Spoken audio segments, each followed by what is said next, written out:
The gunshot tore through the quiet night of Wyoming Territory in 1876. Savannah Moore stumbled through the tall grass, clutching her bleeding shoulder. The world behind her was burning. Her family's ranch, her father's life, and every memory she ever had. Flames lit up the dark sky, and the smell of smoke and death filled her lungs. She didn't look back. She couldn't keep moving. She whispered to herself, her voice breaking, as she pushed forward through the prairie. The moon hung low, silver light glinting off her torn dress. Her boots slipped on dry earth as she fought to stay upright. Pain throbbed through her arm, warm blood soaking the calico fabric, but fear drove her on. Savannah had been the quiet daughter, 22, beautiful, gentle, always at home tending to her sick father while her brothers chased gold in the hills. She'd never left the ranch, never even dreamed of doing so, until tonight now. The only world she'd ever known lay in ashes behind her, destroyed by the greed of men who wanted her land more than her family's lives. Her breath came in ragged gasps as she stumbled through the dark. Each step grew heavier, her vision dimming at the edges. Just a little farther, she murmured, but her strength gave out. Her knees buckled and she fell into the cold grass. Above her, the vast Wyoming sky spun with stars she could barely see. The last sound she heard before losing consciousness was the lonely howl of a coyote, somewhere in the distance. Miles away, a cowboy named Isaac Turner was riding hard toward the column of smoke, twisting up from the horizon. He had seen enough of the frontier to know smoke at night never meant anything good. After 5 years as a ranch hand, tracker, and sometimes bounty hunter, he trusted his instincts, and they told him trouble was waiting beyond the ridge. His horse, a black stallion named Merlin, moved smoothly beneath him as Isaac guided it through the grass. The cowboy's sharp eyes scanned the land, one hand resting near the cull to this side. The territory had grown mean in recent years, men killed over land, water, and pride. When he crested the hill, the scene below stopped him cold. The remnants of a homestead smoldered in the moonlight, the air thick with a bitter scent of charred wood. Isaac dismounted, crouched near the ashes, and touched the scorched earth. Still warm. Whoever had done this hadn't gone far. He straightened, gaze, sweeping the plains. And then he saw her, a small shape lying still in the grass, half hidden by shadow. Isaac's hand went to his gun as he approached. He'd seen enough ambushes to be cautious, but Ash drew closer. The shape resolved into the form of a woman.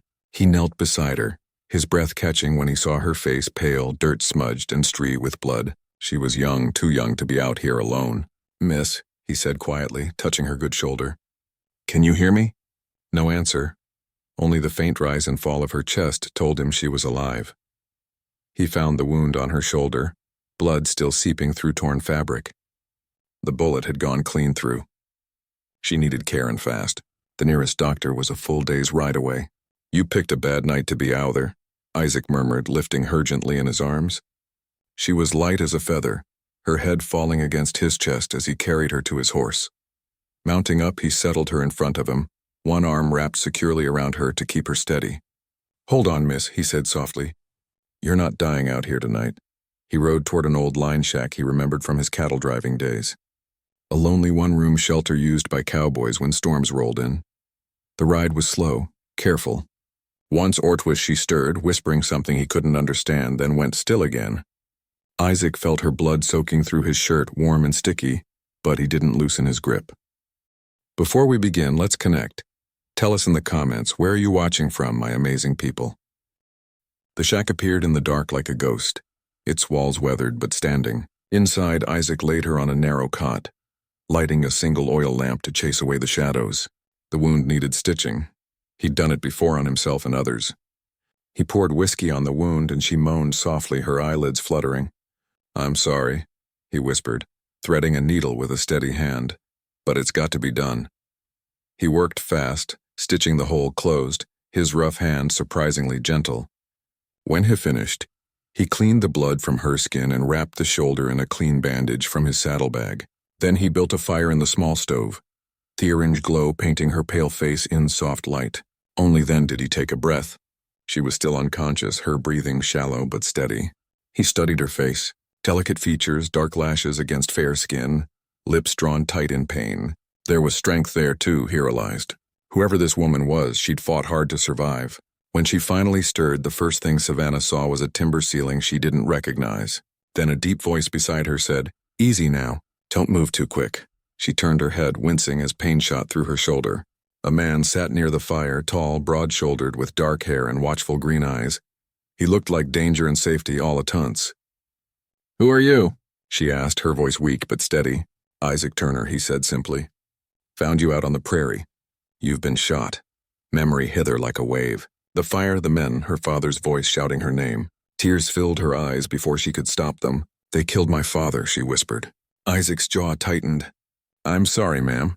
He handed her a tin cup of coffee, his tone gentle. "You're safe here for now. I'll get you to a doctor come morning." "No," Savannah said, panic flashing in her eyes. "They'll be looking for me. The man who did this, William Hargrove, he owns half of Laram." Isaac's expression hardened. "Then we'll go another way. There's small settlements north, folks who keep to themselves." She nodded, too weak to argue. Exhaustion pulled at her, her eyelids heavy. Isaac adjusted the blanket over her, his movements careful. "Try tourist," he said. "I'm afraid to close my eyes," she admitted softly. Isaac hesitated, then sat down beside the cot, his back against the wall. "Then I'll keep watch." "You sleep," something in his voice, steady. "Sure," quieted the fear in her chest. She shifted slightly, her head resting near his knee. The warmth from the fire, the rhythm of his breathing, and the faint scent of leather and smoke surrounded her. For the first time since her world burned, Savannah Moore felt safe. And though she had never slept beside a man in her life that night, she slept soundly in the arms of a cowboy who asked nothing in return, a stranger who'd chosen to save her when the rest of the world had turned to ash. The morning sun crept through the cracks in the cabin walls, casting thin lines of light across the floor. Savannah stirred under the blanket, her shoulder aching, her body heavy from exhaustion. For a moment she didn't remember where she was. The smell of wood, smoke, the sound of the wind outside, the quiet crackle of a dying fire. It all felt like a dream. Then she saw the man by the door, hat low over his eyes, sharpening a knife against a wet stone. Isaac looked up when he heard her move. "You're awake," he said, his voice calm but alert. Savannah tried to sit up, but pain shot through her shoulder. Isaac was at her side in 2 steps, steadying her before she fell back. "Easy now," he said. "You lost a lot of blood. You move too quick, you'll tear those stitches." She stared at him, tall, weathered, his shirt still stained with her blood. There was something about his quiet strength that unsettled her. "Why you help me?" she asked softly. He looked at her for a long moment, then shrugged. "Because nobody else did." Savannah swallowed hard. She wanted to thank him, but the words stuck in her throat. She had been raised to fear strange men, to keep her distance. Yet here she was, alone in a cabin with one, and somehow she didn't feel afraid. Isaac poured water into a tin cup and handed it to her. "Drink. We'll ride soon as you can sit a horse," her heart thumped. "Ride where?" "North," he said. "There's a place called Willow Creek, quiet town. Not much law, but good people. You'll be safe there." Savannah looked down. "Safe," she whispered. The word felt hollow. "There's no safe place for me anymore." Isaac studied her face. He saw the pain, the loss, and the steel hidden underneath. "You survived," he said quietly. "That counts for something." Outside, the wind howled across the prairie. Isaac stepped out to saddle his horse while Savannah dressed as best she could. The dress was torn and blood-stained, but it was all she had. When she stepped outside, the sun was high, painting the land gold. It was wide and endless, beautiful and cruel at the same time. Isaac helped her onto the horse, careful not to touch her shoulder. Then he mounted behind her, his arm firm around her waist to keep her steady. She froze for a moment. She'd never been this close to a man before. Could feel the strength in his chest, the warmth of his breath near Harriar, but there was nothing rough or unkind in his touch. "Only steadiness. Ready?" he asked. She nodded, and they started north. The prairie stretched 4 miles, a sea of grass rolling under a blue sky. They rode in silence. The only sounds, the rhythm of hooves and the distant cry of hawks. Savannah's thoughts wandered back to the night before. Her father's shout, the fire, the gunshot that sent her running. Her throat tightened. Isaac noticed her trembling. "You can talk if you need to," he said softly.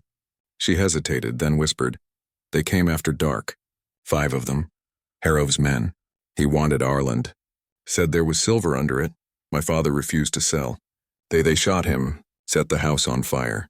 Her voice cracked and Isaac's jaw tightened. "You did right to run," he said. "I ran because I was afraid," she said bitterly. "If I'd stayed, you'd be dead," Isaac interrupted, his tone sharp but not unkind. "Ain't no shame in staying alive?"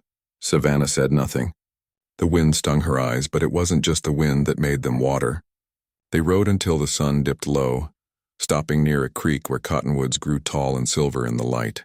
Isaac built a small fire and cooked beans from a tin, while Savannah washed her face in the cool water. She felt strange, lost, broken, but also safe in a way she hadn't felt in years. When she came back, Isaac handed her a plate. They ate in silence, the firelight flickering between them. "Were you always a cowboy?" she asked after a while. He chuckled softly. "Newton's born one. Just end up that way.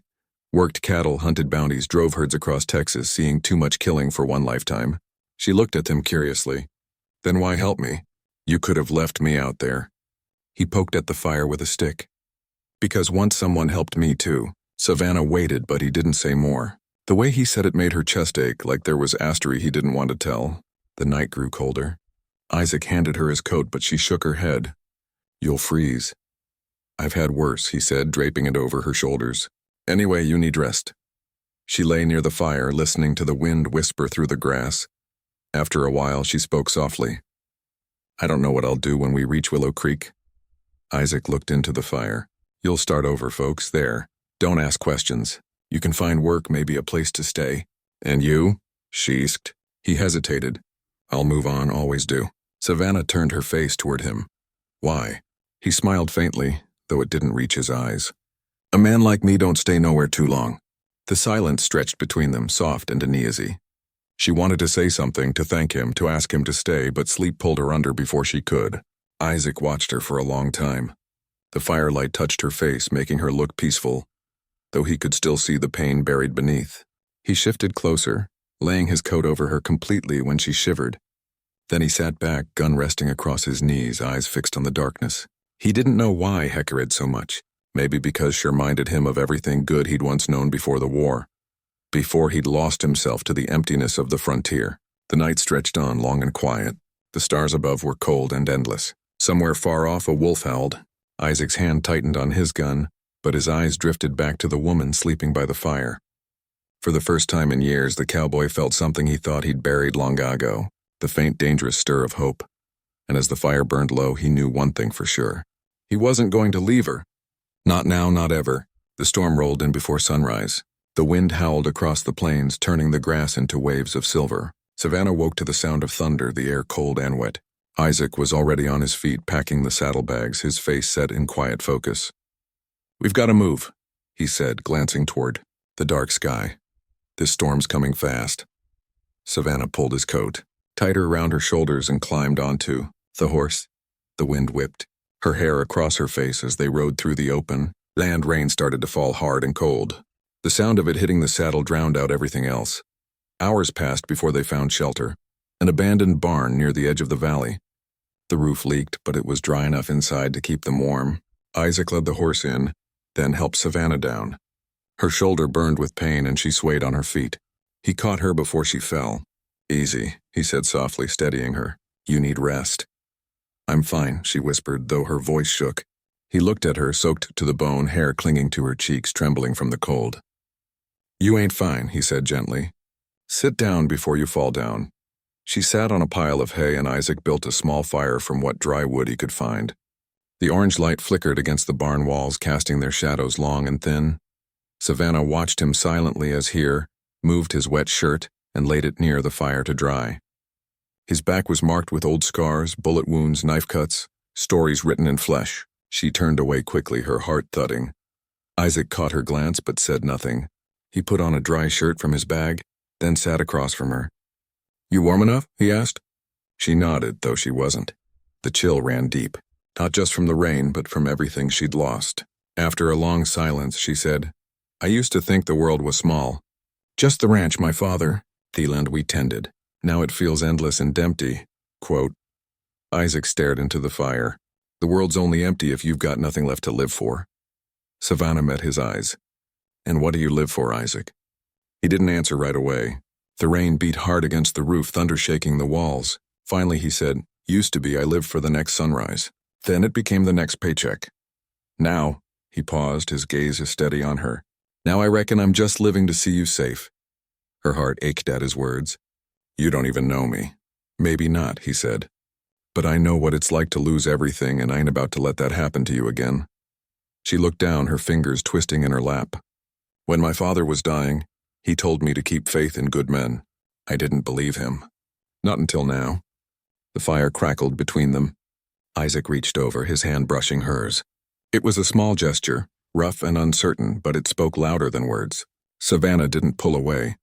Then faintly through the roar of the rain came the sound of horses outside. Isaac froze, his hand went to his gun. "Stay here," he whispered. Savannah's pulse raced. She crawled toward the wall, peeking through a crack in the boards. 3 riders approached through the storm, men in long coats, rifles strapped to their saddles. The one in front wore a wide-brimmed hat she recognized instantly. "William Hargrove," she breathed. Isaac's eye shardened. He loaded his revolver, moving to the door. "He's here for you. I won't let you fight them alone," she said, her voice trembling. "You'll stay put," Isaac said firmly. "If anything happens, you run. Don't look back." Before she could answer, the barn door slammed open. The storm wind rushed in, carrying the smell of wet earth and gunpowder. "Well, well," Hargrove said, stepping into the light. His face was cold and cruel. "Looks like my little runaway found herself a hero." Isaac stood tall, gun drawn. "Turn around and ride back, Harrowy. This land ain't yours anymore." Harrow's smirk was cold, almost amused. "You don't get to tell me what's mine, cowboy." The air between them stretched tight for a heartbeat. Then the gunfire cracked like lightning. The first shot shattered the silence, echoing through the old barn as thunder rolled outside. Savannah screamed, diving for cover as Isaac threw himself sideways, returning fire with deadly precision. Bullets ripped through the wood, sending splinters spinning through the air. The horse shrieked, hooves crashing against the dirt in terror. Isaac moved like a man born for this fight, swift, deliberate, every motion clean and sure. 2 of Harrow's men fell before they even chambered another round. The third steadied his aim, eyes locked on Savannah. Isaac saw it happen, and without hesitation he lunged between her and the barrel. The bullet hit hard, sinking into his side. He staggered, breath ragged, but he didn't fall. Raising his revolver with one last surge of strength, he fired again. Harrow's body jolted. His gun slipped from his grasp, clattering to the ground. Then silence. Only the drumming rain remained, soft and relentless against the roof. Savannah crawled toward Isaac, her trembling hands pressing over the blood. "You're bleeding," she gasped. "Just a scratch," he muttered weakly, his lips curling into a faint smile. "Don't you dare lie to me," she choked out, tears blurring her vision. "You saved me again." He gave a low, tired laugh. "Guess that means I kept my word." She clutched his hand, refusing to let go. "You can't go now. You promised we'd head north, remember?" Isaac looked at her for a long, quiet moment, as rainwater dripped through the hole in the roof and onto his face. "You're stronger than you think, Savannah," he whispered. "You'll make it." "I know you will." She shook her head fiercely. "Please, please don't leave me." He lifted a trembling hand, brushing away her tears with a touch that already felt too light. "You're safe now," he said softly. "That's all that matters." Then his hand slipped from hers, motionless. Savannah bowed her head against his chest and wept until the storm faded into dawn. When morning came, the prairie glowed gold under the rising sun, the air clean and new. She buried him beneath the cottonwoods, marking the grave with his hat and a wooden cross carved with his name. Days later, she rode into Willow Creek, alone. The townsfolk took her in, offering work at the small general store. Each evening, as the sun fell behind the hills, she'd walk to the edge of town and stare out at the endless land, the same land that had taken everything she loved, yet left her with one man's courage and kindness to carry forward.